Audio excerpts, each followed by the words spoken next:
texted me a few weeks ago and told me, said he wasn't going to be here. And he wanted me to take care of the morning service. And the Lord gave me this message.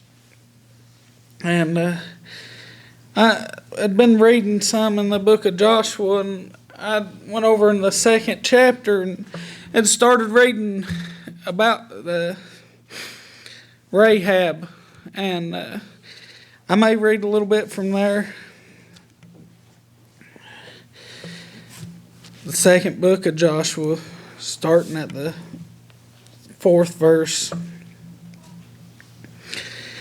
And the woman took the 2 men and hid them, and said thus, There came men unto me, but I wist not whence they were. And it came to pass about the time of the shutting of the gate, when it was dark, that the men went out. Whither the men went, I wot not. Pursue after them quickly, for they shall overtake them. But she had brought them up to the roof of the house, and hid them in the stalks of flax, which she had laid in order upon the roof. And the men pursued after them the way of Jordan unto the fords. And as soon as they which pursued after them were gone out, they shut the gate. And before they were laid down, she came up unto them upon the roof. And she said unto the men, I know that the Lord hath given you the land, and that your terror is fallen upon us, and that all the inhabitants of the land faint because of you. For we have heard how the Lord dried up the water on the Red Sea for you when ye came out of Egypt, and what ye did unto the kings of the Amorites that were on the other side of Jordan, Sihon and Og, which ye utterly destroyed. And as soon as we had heard these things, our hearts did melt, neither did there remain any more courage in any man because of you.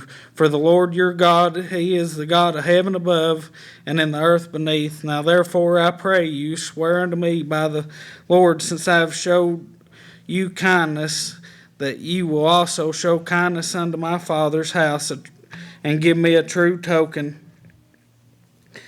And I'm going to skip down a little bit.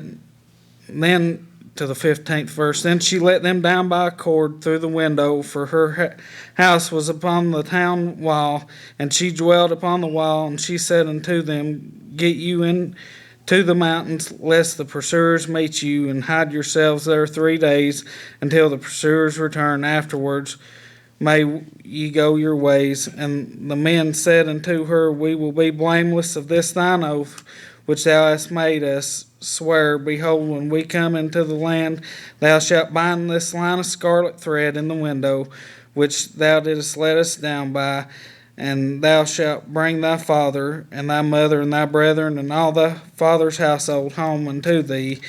And it shall be that whosoever shall go out of the door of the house into the street, his blood shall be upon thy head, and we will be guiltless. And whosoever shall be with thee in the house, his blood shall be on our head, if any hand be upon him. And if thou utter this our business, then we will be quit of thine oath, which thou hast made unto us to swear. And she said, According unto the words, so it be. And she sent them away, and they departed. And she bound the scarlet line in the window.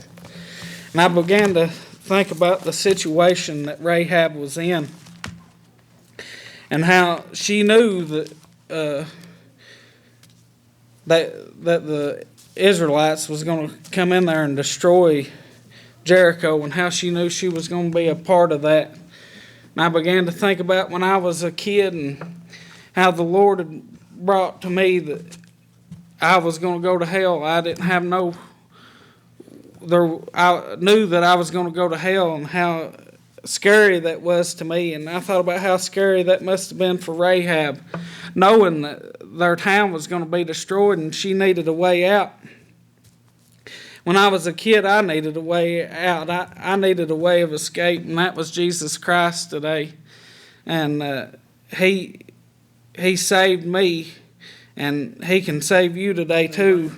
And I thought about had to bind that scarlet line in the window, and if she hadn't have bound that scarlet line in the window, she would have been destroyed with the rest of them. We have to have the blood applied to our lives today for us to be saved.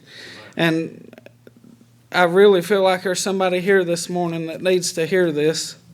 And I feel like I've went about as far as I need to go.